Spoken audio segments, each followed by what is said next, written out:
are there any giant remains? Because, of course, biblical and Sumerian traditions, as well as some Meso and South American traditions of Indian tribes over here, indicate that these giants came down, of course, from heaven and interbred with humanity and sired very large offspring. There are, in fact, some rather astonishing giant remains.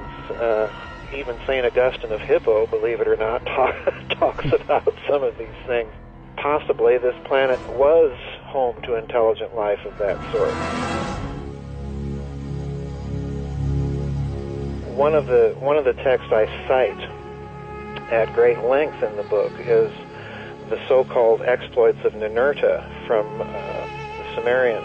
This is a very strange text if it's a mythological text, because what it consists of is rather like a very dry bureaucrat's report on the technology that was inventoried by the victors in this ancient war as they went in and took apart the technology of the vanquished party. It's rather like reading one of those American or British intelligence reports as they went inside of Nazi Germany at the end of World War II. Mm-hmm. You know, and this goes on for pages and pages, Henrik. You know, it's very, very dry reading.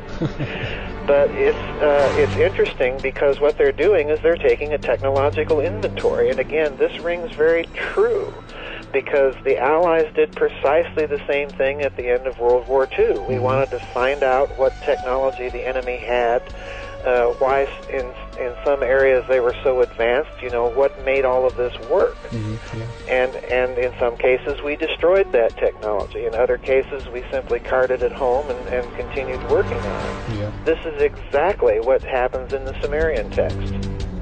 I mean, again, there are so many tablets that has been found throughout the years and so forth. But how did you go about, so to speak, kind of, you know, picking the good ones, so to speak? Or how, rather, my question is, how much information actually is out there and how much is available? There is a lot available and a lot that has been translated, but, you know, you ask a very good question, because my impression is, just from the research I did, is that no more than maybe 5 to 10% of it has been translated. The rest of it is still, there's such an enormous volume of it that has yet to be translated and released in a public fashion that, you know, and that, in a certain sense, that does raise some eyebrows of suspicion, too. I recall that when America and Britain went into Iraq in this debacle that continues to occur there, unfortunately, that one of the first things that was done was that notice was served to the French and Germans, you know, to get your archaeological teams out of there. And in digging through the reports on the Baghdad Museum looting, I discovered that the Germans were keeping the catalog of the things that they had unearthed for Saddam Hussein. So, you know, even that catalog is, as far as I've been able to trace thus far, is not really publicly available. So we don't know really what was taken during that looting, and to be frank with you, I'm a little suspicious that the supposed return of items that were looted, if they were in fact the same items. The whole affair just has a very, very bad ring to it, bad odor to it.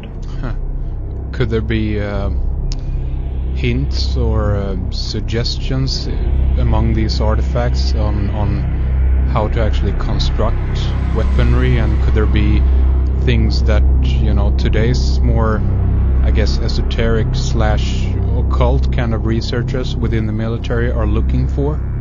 Oh yes, definitely, I think so. One of the things I do in the Cosmic War is I explore in the Edfu Egyptian texts and in the Sumerian texts the motivations for that war. And one of the interesting things that comes out in those texts, Henrik, is that the motivation for the war is in part the possession of the technology to wage that war in the first place. The Sumerian texts in particular are full of references to what are called the Tablets of Destinies, and I know some of your listeners that are familiar with the works of Sitchin will recognize that term. Mm-hmm. These tablets, whatever they were, gave their possessors enormous, extraordinary power. This is Billy Carson, and welcome to ForbiddenKnowledge.tv. This is a new streaming network with shows for the entire family.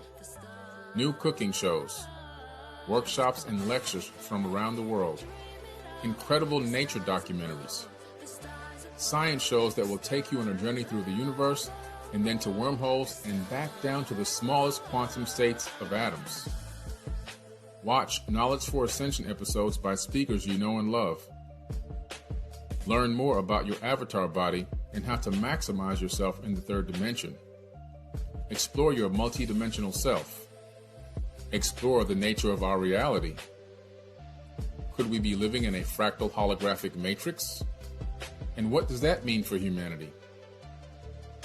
Delve deep into the mathematical codes that help to create our reality.